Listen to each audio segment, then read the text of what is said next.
తాకట్లో ఉన్న బంగారాన్ని విడిపించి ఆ రోజున మార్కెట్ ధర కట్టి మిగిలిన డబ్బును మీకు అందిస్తుంది కొమ్మూరి గోల్డ్.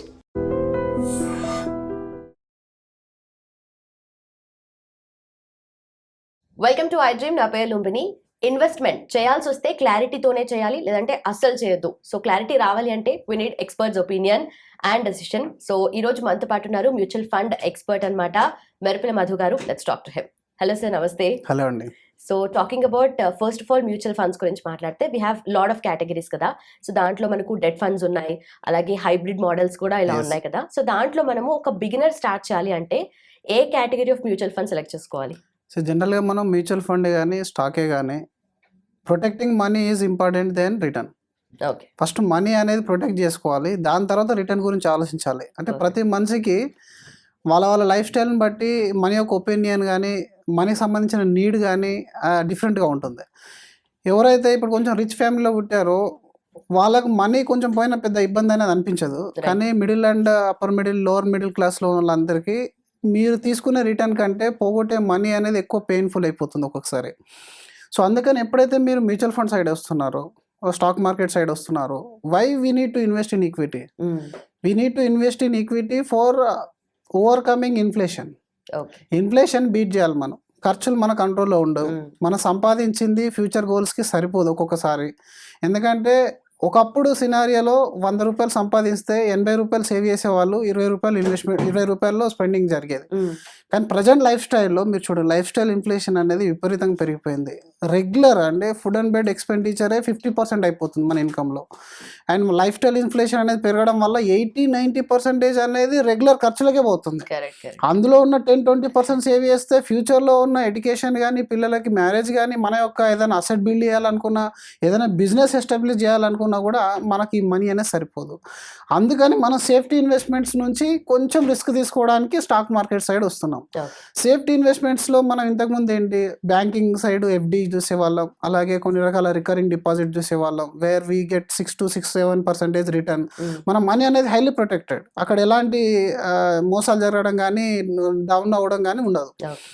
అలాగే మీరు మ్యూచువల్ ఫండ్ సెక్టార్లో ముందుగా డెట్ సెక్టార్ని అర్థం చేసుకోండి. డెట్ ఫండ్స్లో ఏంటంటే మనకి షార్ట్ టర్మ్ డ్యూరేషన్ ఫండ్స్ అని, అంటే మన నీడ్ అర్థం చేసుకోవాలి ఫస్ట్. అంటే ఇప్పుడు మనం ఇందులో ఇన్వెస్ట్మెంట్ చేసేది నెక్స్ట్ 6 మంత్స్కా, 1 మంత్కా, 6 ఇయర్స్కా, 12 ఇయర్స్కా, 20 ఇయర్స్కా అనేది మన గోల్ అనేది టైం ఎంత ఉందనేది తెలుసుకుంటే దాని ప్రకారం మీరు ఒక కేటగిరీని సెలెక్ట్ చేసుకోవడానికి అవకాశం అనేది ఉంటుంది.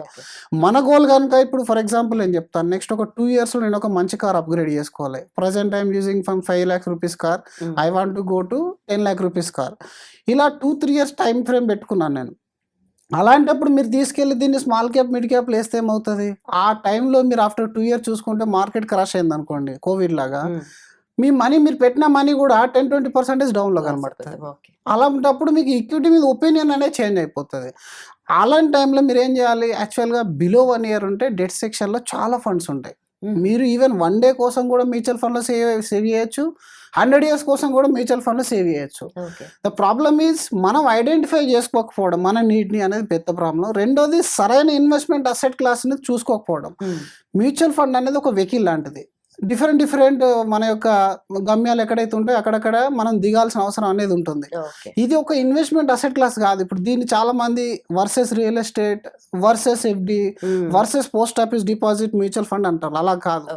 మీరు త్రూ మ్యూచువల్ ఫండ్ రియల్ ఎస్టేట్లో కూడా ఇన్వెస్ట్మెంట్ చేయొచ్చు. త్రూ మ్యూచువల్ ఫండ్ మీరు పోస్ట్ ఆఫీస్ లాంటి రిటర్న్ కూడా తీసుకోవచ్చు. త్రూ మ్యూచువల్ ఫండ్ మీరు ఎఫ్డీలో కూడా ఇన్వెస్ట్మెంట్ చేయొచ్చు. త్రూ మ్యూచువల్ ఫండ్ మీరు డైరెక్ట్ స్టాక్స్లో కూడా ఇన్వెస్ట్మెంట్, త్రూ మ్యూచువల్ ఫండ్ మీరు బ్యాంక్ ఎఫ్డీ కూడా పెట్టచ్చు. కాబట్టి ఇన్ని రకాల సెక్టార్స్ ఉన్నాయి. కాబట్టి ఇప్పుడు డెట్ సెక్షన్తో స్టార్ట్ చేయాలి ఇన్వెస్టర్స్ ఎప్పుడైనా సరే. మీకు 6-7% రిటర్న్ తీసుకోవడం అర్థమైతే అప్పుడు మనీ అనేది ఎలా గ్రో అవుతుంది, ఎలాంటి వొలటాలిటీ గ్రో అవుతుంది అనేది మెల్లిమెల్లిగా నేర్చుకోవాలి. ఆ 1 year 2 year మీరు కనుక డెట్ సెక్షన్లో ఇండెక్స్ ఫండ్స్లో కానీ లేదా కంప్లీట్ డెట్లో మీరు ముందు వెళ్ళండి. అసలు ఏం తెలియదు మీకు, ఇప్పటిదాకా ఎఫ్డీ చేస్తున్నారు, లేదా ఇంట్లో పోస్ట్ ఆఫీస్లోనో ఇంట్లో కిట్టి బ్యాంక్లోనో డబ్బులు దాచి అలవాటు మీకు ఉంది, స్ట్రైట్ వెళ్ళిపోయి మీరు స్మాల్ క్యాప్లో, మిడ్ క్యాప్లో పెడితే మీ మనీ అనేది 30% డౌన్ అవుతుంది, 20% డౌన్ అవుతుంది. అప్పుడు మీరు మళ్ళీ ఈక్విటీ సైడ్ ఇంక ఉండరు ఇంకా. కాబట్టి ముందుగా డెట్ సెక్షన్, డెట్ నుంచి ఒక 2-3 years గోల్ ఉందనుకుంటే మీరు బ్యాలెన్స్ అడ్వాంటేజ్ ఫండ్స్ కానీ హైబ్రిడ్ ఈక్విటీ ఫండ్స్, అంటే మీకు ఇందులో 50% డెట్ సెక్షన్ ఉంటుంది. డెట్ సెక్షన్ అన్నట్టు మళ్ళీ కన్ఫ్యూజ్ కావద్దు. కావద్దు. ఈ డెట్ సెక్షన్లో కూడా మీరు బ్యాంక్లో పెట్టి ఎఫ్డి కానీ, టీ బిల్స్ కానీ, లేదా గవర్నమెంట్ బాండ్స్ ఉంటాయి కదా, మల్టిపుల్ బాండ్స్ని వీళ్ళు ఐడెంటిఫై చేసి ఫండ్ మేనేజర్ ఇన్వెస్ట్మెంట్ చేస్తాడు. బట్ మనకి టీ బిల్స్ లో రిటర్న్స్ చాలా తక్కువ ఉంటాయి. Of course guaranteed, but returns తక్కువ ఎస్, టీ బిల్ అనేది గ్యారంటీ అసెట్ కాబట్టి ఇక్కడ మనం ఎంత కోసం చేస్తాం, 6 నెలలకు 1 year చేస్తున్నాం కాబట్టి ఇప్పుడు మనం బిగ్గర్ రిటర్న్ ఇక్కడ ఎక్స్పెక్ట్ చేయలేం. ఫస్ట్ ఆఫ్ ఆల్ మనకి ఎక్కువ రిటర్న్ కావాలంటే మనం ఎక్కువ టైం ఇవ్వాలి. మన దగ్గర టైం లేని దానికి ఎంత రిటర్న్ వస్తుందో అంత ఎక్స్పెక్టేషన్తో ఇన్వెస్ట్మెంట్ చేయాలి. సో అట్లాంటివి డెట్ సెక్షన్లో మీరు ఇన్వెస్ట్మెంట్ చేయొచ్చు. Second category of investors. Third category మాత్రం మీరు ఇండెక్స్ ఫండ్స్, అంటే large cap funds, mid cap funds ఎప్పుడైతే ఉంటాయో, ముందుగా ఇండెక్స్ అనేది మీకు 12% ప్రోడక్ట్. ఆ ఇండెక్స్లో మీకు హై వొలటాలిటీ అనేది కనిపించదు, అలాగే అతి రిటర్న్స్ అనేవి కూడా మీకు కనబడవు. ఆ తర్వాత నుంచి మీరు ఇప్పుడు నేను కొంచెం అర్థమైంది, నాకు ఒక 3 years కంప్లీట్ అయిపోయింది, కొంచెం మెచ్యూర్డ్ అయిపోయాను, నాకు తెలిసింది అప్స్ అండ్ డౌన్స్ ఏంటి అనేది, అప్పుడు అబ్జర్వ్ చేసి మెల్లిమెల్లిగా మీ గోల్ సెట్ చేసుకోండి. ఫర్ ఎగ్జాంపుల్ ఇప్పుడు పిల్లల గోల్ ఒక 12 సంవత్సరాలు ఉంది, 13 సంవత్సరాలు ఉంది. కరెంట్ కాలేజ్ ఫీజు చూస్తే మీరు 15 lakhs 20 lakhs ఉంది. Same college fees with 10% inflation చొప్పున ఆఫ్టర్ 10 years మీరు ఒకసారి ఇన్ఫ్లేషన్ అని యాడ్ చేసి క్యాలిక్యులేట్ చేస్తే సమ్వేర్ అరౌండ్ 40 to 45 lakhs అవుతుంది. ఇంకా మోర్ దెన్ దాట్ అవుతుంది ఒక్కొక్కసారి. ఎందుకంటే ఈ క్యాలిక్యులేషన్ కూడా మీరు బ్యాక్ క్యాలిక్యులేషన్ వెళ్ళిపోండి, మన కాలేజ్ ఫీజు ఎలా ఉండేది, మన స్కూల్ ఫీజు ఎలా ఉండేది, ప్రజెంట్ ఎలా ఉంది, దాని ప్రకారం మీరు ఒక గోల్ సెట్ చేసుకోండి. ఇప్పుడు 12 సంవత్సరాలు మీ దగ్గర టైం ఉంది కదా, 12 సంవత్సరాలు మీరు మళ్ళీ ఎఫ్డీలో టైం పాస్ చేస్తే ప్రాబ్లం ఏమవుతుంది, ఎక్కువ రిటర్న్ రాదు కాబట్టి మీరు ఆ గోల్ని అచీవ్మెంట్ కాలేరు. చాలామంది చేసే మిస్టేక్ ఏంటంటే ఇప్పుడు సుకన్య సమృద్ధి పెడతారు, ఎంత ఏ ప్రోడక్ట్ అది 7 to 8% ప్రోడక్ట్, దాన్ని తీసుకొని వెళ్ళి మీ ఎడ్యుకేషన్ ఇన్ఫ్లేషన్ ఎంత 10 to 12%. అంటే మీ ఇన్ఫ్లేషన్ బీట్ చేయట్లేదు, ఈక్వల్ కూడా ఉండట్లేదు, మీ మనీ అనేది అప్పటికి సరిపోదు కాబట్టి అక్కడ గోల్ వైజ్ ఇన్వెస్ట్మెంట్ కాలేదు.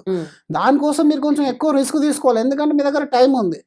మ్యూచువల్ ఫండ్స్లో, స్టాక్ మార్కెట్లో హిస్టరీ ఏం చెప్తుందంటే, మీరు కనుక మోర్ దెన్ 6 to 7 years ఉన్నారంటే మీ క్యాపిటల్ అనేది లాస్ కాదు, అలాగే మీకు రిటర్న్ అనేది బాగా కాంపౌండ్ అయిపోయి రిటర్న్ అనేది మంచి రిటర్న్ అనేది వర్కౌట్ అవుతుందని చెప్తుంది. సెన్సెక్స్ యొక్క 45 years హిస్టరీలో ఎన్ని అప్స్ అండ్ డౌన్స్ వచ్చినా ప్రజెంట్ 15.5% రిటర్న్ అనేది జనరేట్ చేసింది లాస్ట్ 45 years లోపల. మీరు దీన్ని లాస్ట్ 10 years 15 years యొక్క ఫండ్ రిటర్న్ కూడా చూస్తే మోర్ దెన్ 12% రిటర్న్ ఏ ఫండ్ అయినా ఇచ్చింది, ఎనీ ఫండ్ అయినా, ఈక్విటీ ఫండ్ అనేది.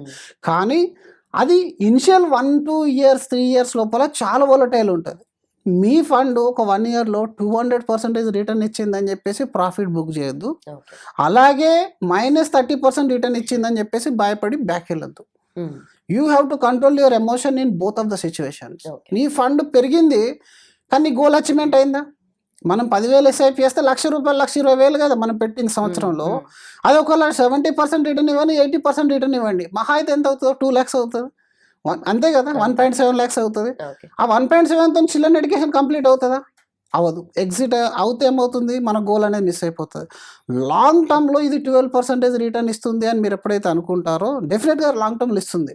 కానీ మీ అప్స్ అండ్ డౌన్స్ మీరు క్రాస్ చేసి ముందుకు వెళ్ళగలిగితేనే ఆ లాంగ్ టర్మ్ రిటర్న్ అనేది వర్కౌట్ అవుతుంది.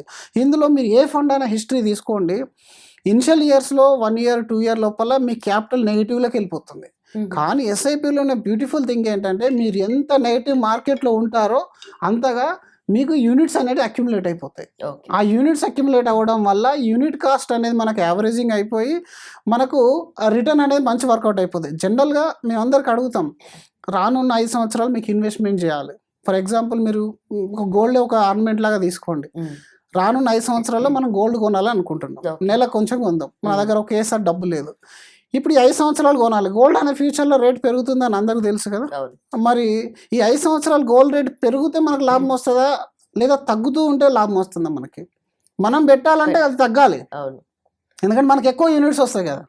మనం ఎక్కువ గ్రాములు వచ్చిందని అంటే ఫ్యూచర్లో దాని యొక్క గ్రామ్ యొక్క వాల్యూ పెరిగితే మనకు రిటర్న్ అనేది వస్తుంది. జనరల్గా మీరు చాలామందికి వెజిటేబుల్ ఎగ్జాంపుల్ కూడా చెప్తాను. మనం కొని పెట్టుకోవాలనుకుంటే టమాటా రేటే చూడండి ఎలా ఫ్లక్చువేట్ అవుతుంది. ఒక్కోసారి ₹5 ఉంటుంది, ఇంకోసారి ₹100 ఉంటుంది. ఎందుకంటే డిమాండ్ వల్ల ఏమవుతుందంటే అప్పుడప్పుడు ఆ రేట్ అనేది అలా స్పైక్ అవుతుంది. ఇప్పుడు మనం 5 సంవత్సరాలు టమాటాలు కొని పెట్టుకోవాలనుకుంటే టమాటా రేట్ తక్కువ ఉంటే మనకు ప్రాఫిట్ వస్తుంది కదా. అలాగే మ్యూచువల్ ఫండ్స్ యూనిట్స్ అనేవి తక్కువ ఉన్నప్పుడు, మార్కెట్ డౌన్లో ఉన్నప్పుడు ఎక్కువ అక్యుములేట్ అయిపోతాయి, తర్వాత ఫ్యూచర్లో అది గ్రో అవుతుంది. అందుకని లాంగ్ టర్మ్ కోసం ఎప్పుడైతే మనం ఇన్వెస్ట్మెంట్ చేస్తామో మార్కెట్ ఎంత వొలటైల్ ఉంటే ఎస్ఐపిలో అంత బెనిఫిట్ వస్తుంది. ఈవెన్ లంసమ్ ఇన్వెస్ట్మెంట్ చేసిన వాళ్ళకు కూడా, ఒకేసారి 10 lakhs 20 lakhs చేసిన వాళ్ళకి కూడా ఒక స్ట్రాటజీ ఫాలో కావాలి. కొంచెం డెట్ సెక్షన్, కొంచెం ఈక్విటీ సెక్షన్ పెట్టుకొని దాన్ని కొంచెం చూస్ చూసుకుంటూ ఇనిషియల్ ఇయర్స్లో ఉన్న నెగటివ్ ఫేజ్ని మీరు దాటగలిగితేనే స్టాక్ మార్కెట్ ఎప్పుడైనా సరే మనం కావాల్సిన రిటర్న్ ఇవ్వదు, మనం ఎంత డిజర్వ్ చేస్తామో అంత రిటర్న్ మాత్రం ఇస్తుంది.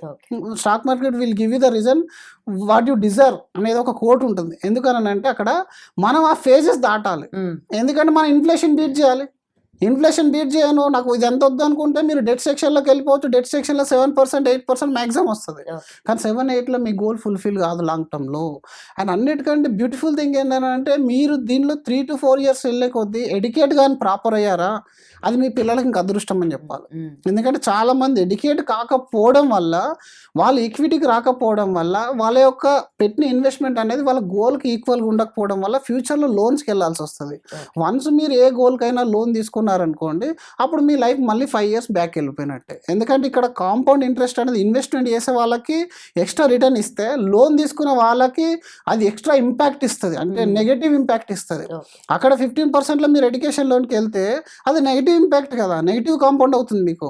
అదే మీరు ఇక్కడ ముందు నుంచి అలా స్టార్ట్ చేసుకొని వదిలేసినట్టయితే పాజిటివ్ ఇంపాక్ట్ ఇస్తుంది. సో కాబట్టి ఈ విధంగా స్టెప్ బై స్టెప్ మీరు కొంచెం మెచ్యూర్ అవ్వాలన్నమాట. ఒక్కొక్క దాంట్లో ఒకేసారి వెళ్ళి ఏ సిల్వర్లోనో, గోల్డ్లోనో, ఈటీఎఫ్లోనో, సెక్టార్ ఫండ్స్లో ఇన్వెస్ట్మెంట్ చేయకుండా ముందుగా మీరు డెట్ ఫండ్స్ తర్వాత సేఫ్టీ ఫండ్స్ ఏవైతే బ్యాలెన్స్ అండ్ హైబ్రిడ్ ఫండ్స్లోకి వెళ్ళండి, దాని తర్వాత ఇండెక్స్ ఫండ్కి వెళ్ళండి, దాని తర్వాత స్మాల్ మిడ్ లార్జ్ క్యాప్లోకి వెళ్ళాలి. స్మాల్ మిడ్ లార్జ్ క్యాప్లో తర్వాత సెక్టార్ వైజ్ ఫండ్స్ ఉంటాయి, దాన్ని శాటిలైట్ పోర్ట్ఫోలియో అంటాం మనం. అది పిఎస్యు సెక్టర్ కానీ, డిఫెన్స్ సెక్టర్ కానీ, ఆ టైంలో ఏవైతే బెటర్ పర్ఫామ్ చేయగలుగుతాయో 2-3 years కోసం మనం మనీ డిప్లాయ్ చేయాలనుకుంటే అలా వెళ్ళాలి. ఇప్పుడున్న ఇన్వెస్టర్స్ 80% ఎలా ఉన్నారంటే ముందు సెక్టర్తో స్టార్ట్ చేస్తారు, లేదా కమోడిటీతో స్టార్ట్ చేస్తారు, నెగిటివ్ చూస్తారు, ఎగ్జిట్ అయిపోతారు. అనవసరంగా మీ చేతులారా మీరే డబ్బును పోగొట్టుకుంటారు. కాబట్టి 20 years 30 years హిస్టరీ చూడండి, ఎన్ని అప్స్ అండ్ డౌన్స్ వచ్చినాయి, ఎలాంటి అసెట్స్ మనకు సెట్ అవుతాయి, మన గోల్స్ ఏంటి, ఇలా గోల్స్ని ట్రాక్ చేస్తూ వెళ్ళండి తప్ప మార్కెట్ను ట్రాక్ చేయాలని ఎప్పుడు అనుకోకండి. మార్కెట్ ట్రాక్ చేస్తే మాత్రం మనకు అనవసరంగా ఆ ఇబ్బంది పడిపోయి ఉన్న రిటర్న్ కూడా తీసుకోలేని పరిస్థితుల్లో వెళ్ళిపోతాం అనమాట. రైట్. సో మార్కెట్ తో సంబంధం లేకుండా ఫస్ట్ స్టార్ట్ చేయాలి అని అనుకుంటే first start debt funds best funds. ఎందుకంటే first safeties comes first, then return. Okay. Right, sir, and we got a clear picture. Thank you so much for your time. Thank you. And for more videos, please subscribe to iDream. Please subscribe to iDream. Please subscribe iDream. And please subscribe to iDream. For more videos, subscribe to iDream. please like, share and subscribe to the channel. Congratulations, iDream.